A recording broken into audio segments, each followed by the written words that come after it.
ప్రపంచం చుట్టూ అనేక వనాలు ఉన్నాయి. ప్రతి ఒక్క వనానికి వాటి ప్రాముఖ్యత ఉంటుంది. అందులలో ఒకటి అమెజాన్ వర్షావనం.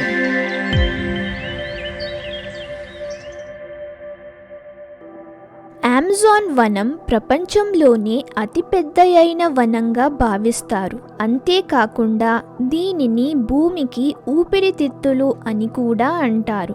ఎందుకంటే ఈ వనంలో ఉన్న ఎక్కువ పచ్చదనం కారణంగా ప్రపంచంలోనే ఎక్కువ శాతం ఆక్సిజన్ ఇక్కడి నుండే లభిస్తుంది.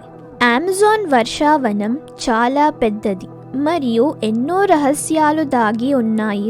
ఈ వనంలో ఉన్న వృక్షాలు అందరినీ వాటి రహస్యాల కారణంగా ఆకర్షిస్తుంది.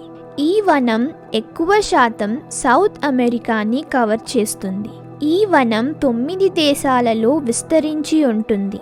58.4% బ్రెజిల్లో, 12.8% పెరూలో, 7.7% బొలీవియాలో, 7.1% కొలంబియాలో, 6.1% వెనెజులాలో, 3.1% గ్యానాలో, 2.5% సూరినేమ్లో, 1.4% ఫ్రెంచ్ గ్యానాలో మరియు 1% ఈక్వెడార్లో విస్తరించి ఉంటుంది.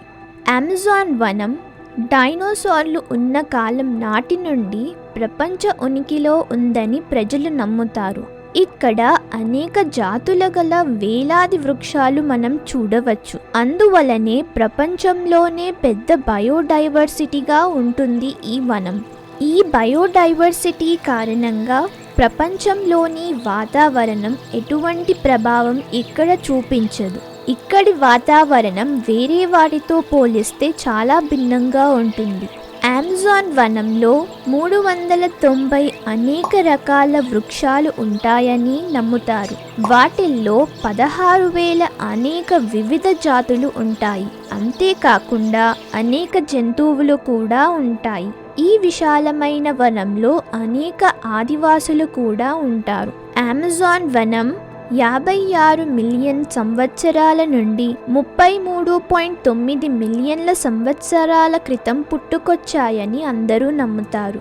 అంతేకాకుండా ఈ కాలం డైనోసార్ల కాలంగా కూడా నమ్ముతారు.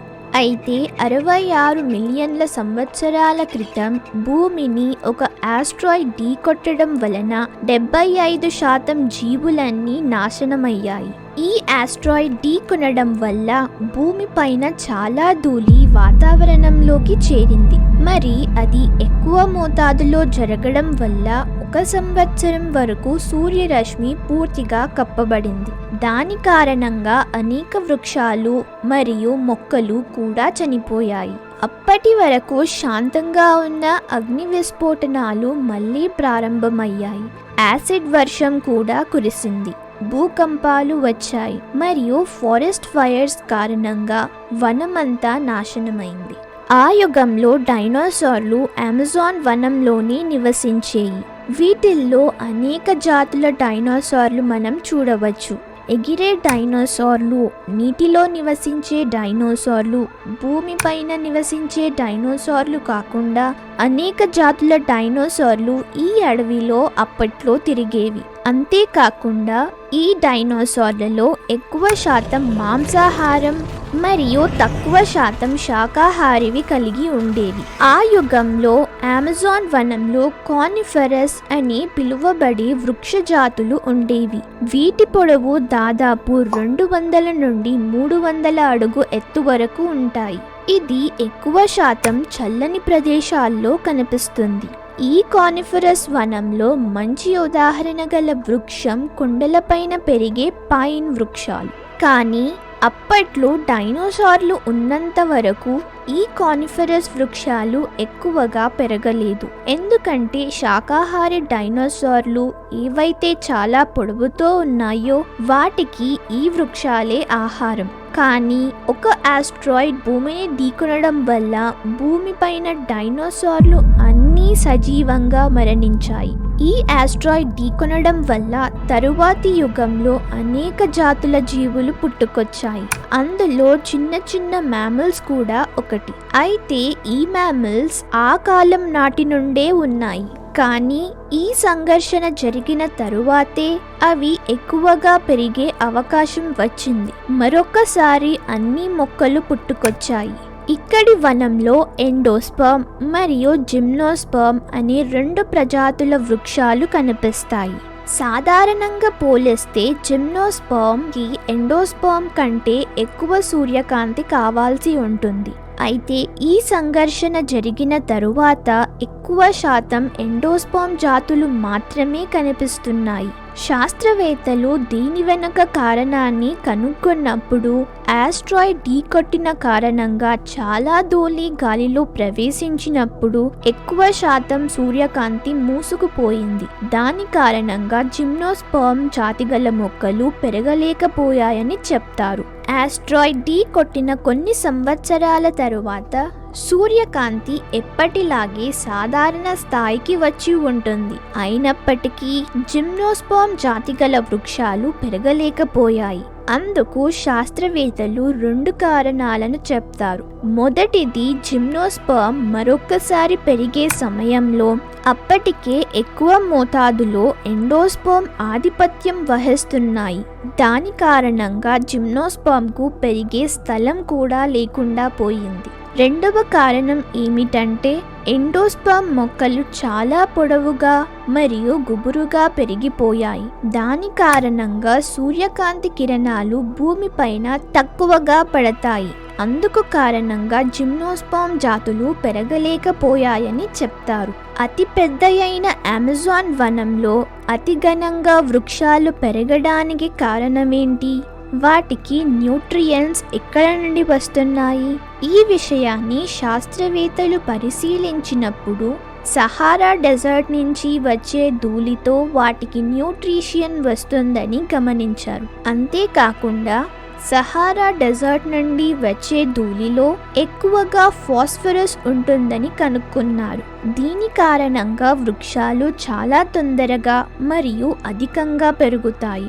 56% కంటే ఎక్కువ ధూళి సహారా డెజర్ట్లో ఉన్న బొడీలీ డిప్రెషన్ నుండి వస్తుంది. దీని గురించి మరింత తెలుసుకోవడం కోసం నాసా క్యాలిప్సో అనే ఒక ఉపగ్రహాన్ని స్థాపించింది. ఈ ఉపగ్రహం ప్రకారం ప్రతి సంవత్సరం 182 మిలియన్ టన్నుల ధూళి గాలిలోకి లెగుస్తుందని తెలుసుకున్నారు. అందులో కొంత శాతం వరకు అట్లాంటిక్ మహాసముద్రంలో కలిసిపోతుంది. 27.7 మిలియన్ టన్నుల ధూళి అమెజాన్ బేసిన్ వరకు చేరుకుంటుంది. అందులో 22 మిలియన్ టన్నుల ఫాస్ఫరస్ కలిగి ఉంటుంది. క్యాలిప్సో శాటిలైట్ ప్రతి నిమిషం ఎప్పటికప్పుడు దీని గురించి ట్రాక్ చేస్తూనే ఉంటుంది. 2007లో ఎక్కువ శాతం మరియు 2011లో చాలా తక్కువ శాతం ధూళి ఉందని గమనించింది. అంటే 2007 నుండి 2011 వరకు ధూళి 86% తగ్గిందని శాటిలైట్ ద్వారా తెలిసింది.